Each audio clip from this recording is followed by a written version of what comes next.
Bom, e ainda falando sobre a relação entre o Congresso e o Judiciário, nessa quinta-feira, usuários das redes sociais resgataram, a foto do presidente do Senado, Rodrigo Pacheco, e de Alexandre de Moraes rindo juntos.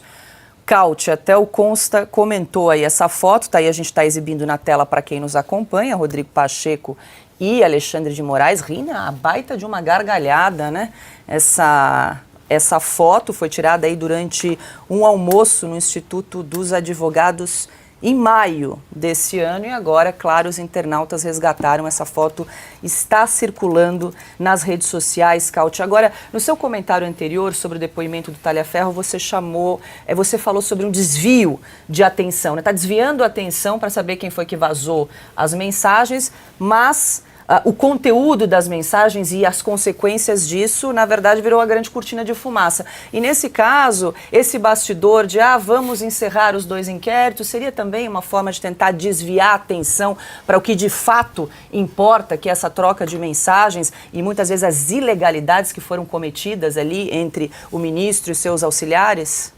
Pois é, Paula, está pegando muito mal toda essa história e eles estão com medo de que a opinião pública agora sim tenha a prova cabal, como se precisasse, né? Mas tem a prova definitiva dos absurdos, das ilegalidades, das obscenidades jurídicas que foram cometidas, estão sendo cometidas constantemente pelo Supremo Tribunal Federal e pelo ministro Alexandre de Moraes em particular. Então, no ambiente político já está se sentindo o calor da opinião pública que está começando a aumentar a indignação.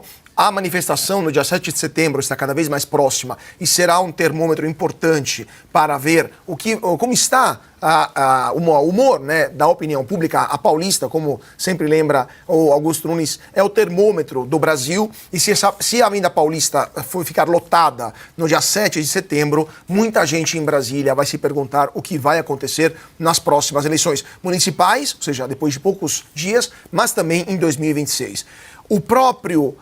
Próprios ministros do Supremo Tribunal Federal estão com medo de que 2026 se chegue até as eleições de 26, especialmente no Senado, com essa carga emotiva, com essa indignação maciça da opinião pública no Brasil e que sejam eleitos senadores, uma nova leva de senadores cuja única pauta será parar o Supremo Tribunal Federal. E se Alexandre de Moraes tomar o impeachment em 2027, ou seja, o ano seguinte à tomada de posse dos novos senadores, poderia ser apenas o primeiro ministro a ser impeachado, porque todos os outros ministros que sacramentaram, que assinaram também, que votaram a favor dessas ilegalidades, ou seja, que encobertaram essas ilegalidades, poderiam também ser responsabilizados. Então, o Supremo seria como um todo fragilizado, algo que o Supremo não quer, mas a classe política também, que não se opor hoje a esses absurdos, poderia perder a poltrona, né? Poderia perder o cargo nas próximas eleições. Ou seja, as matérias que foram divulgadas, que estão sendo divulgadas pela Folha, são um alerta vermelho para muita gente em Brasília. Se reuniram naquela foto indecente, né, que a gente viu agora, que o Silvio comentou, e é uma risada, essa aqui ainda mais indecente, né? Enquanto Brasília ri, o Brasil pega fogo e vai pegar fogo ainda mais. Mas estão tentando achar uma solução, usando um termo do ex-senador Romero Jucá. Precisamos estacar a sangria e estancar a sangria, fazer um acordão com o Supremo e tudo. Fecha aspas. É isso que eles estão tentando fazer. Piotr, antes de te ouvir, deixa eu só trazer uma atualização, porque aumentou para 134 o número de assinaturas de deputados e de senadores para apresentação do pedido de impeachment do ministro do Supremo, Alexandre de Moraes. Os congressistas vão coletar assinaturas até 7 de setembro e planejam protocolar o pedido no dia 9 de setembro. Com 23 pedidos, Alexandre de Moraes, então, lidera a lista de 59 pedidos de impeachment de ministros no STF, já registrados no Senado. Piotr. Não, é só uma questão técnica. Na reportagem do Poder 360 hoje, diz que o próprio Moraes já teria sinalizado, não está cumprindo o prazo que ele prometeu, que seria em julho, né, de encerrar os inquéritos. Principalmente os dois, o das milícias digitais de 2020 e do fim do mundo, o das fake news, que é de 2019. Depois, diz a reportagem, remeteria para instâncias inferiores da Justiça. Tecnicamente, é o Ministério Público que precisa ser ouvido. Ele não pode remeter para instâncias inferiores. Aí o Ministério Público vai olhar para aquilo e vai fazer o quê? porque está evado de ilegalidades aqui, processuais, inclusive. O Ministério Público vai dizer, não, agora isso aqui pode ir lá para primeira instância de Pindamonhangaba. Tá, mas aí o juiz de lá, vamos imaginar, hipoteticamente, eu estou falando no estado jagunço de direito, como já disse o Silvio aqui, cabe qualquer coisa. Vamos imaginar que tudo isso seja passado pano e não, é o Ministério Público que se manifesta, o próprio Moraes faz chegar lá. O juiz da primeira instância vai olhar para aquilo e falar, mas isso aqui tem uma série de erros processuais, isso gera nulidade no processo. Ou seja, o Ministério Público, a Procuradoria-Geral da República, quando o Moraes terminar esse inquérito, pode simplesmente olhar e falar assim, olha, está cheio de erros, está nulo, arquiva esse negócio porque não tem para onde ir. Ainda assim, você teve vítimas durante todo esse processo. Pessoas que perderam o passaporte, pessoas que estão presas, pessoas que ficaram... Essas pessoas passam a ter, então, direito a ressarcimento de alguma maneira.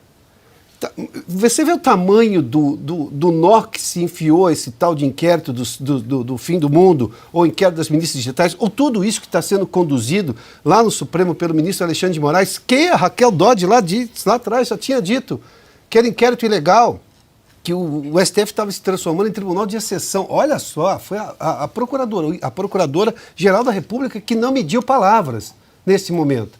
Ou seja, tecnicamente... Se, obviamente, a gente recorrer à técnica, é difícil dar fim nesse negócio, porque alguma ponta vai ficar solta. E muita coisa está solta nesse momento, do ponto de vista técnico, mas, enfim, precisa saber se é o Estado democrático de direito que vige ou se é o Estado jagunço de direito que está vigindo. Parece que é o segundo, né? Mas eu não faço ideia como é que tecnicamente isso pode ser encerrado. Vou remeter para a primeira instância. Quem vai remeter? O ministro Alexandre de Moraes? Mas ele não pode remeter, ele é o juiz. Mas a Procuradoria-Geral da República. Mas a Procuradoria-Geral da República vai fazer o que diante desse monte de ilegalidade? Vai pedir a nulidade? Arquiva esse negócio? Eu confesso que eu não sei.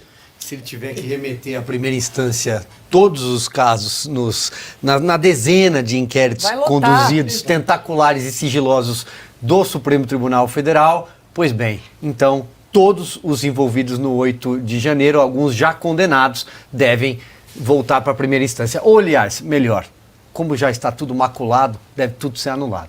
E 2 pontos. E se os juízes da primeira instância declararem ilegais esses inquéritos e arquivarem? O que vai acontecer? Vão prender os juízes? Recorrer ao Supremo, que é a última corte universal. O promotor teria essa obrigação, porque tem erro processual. Não, e ponto número 2, só para terminar, Paula. E quando esses processos, esses inquéritos forem conclusos, eles vão ser publicados? Vai acabar o sigilo? Ou seja, saberemos o que está lá dentro? E quando por isso que ele não quer acabar com esses inquéritos, porque o dia que eles forem conclusos, terão que ser feitos públicos, né? Sim. Ou seja, será evidente que ele vai merecer, sim, o impeachment imediatamente. Né? Olha só, adorei essa rodada de perguntas.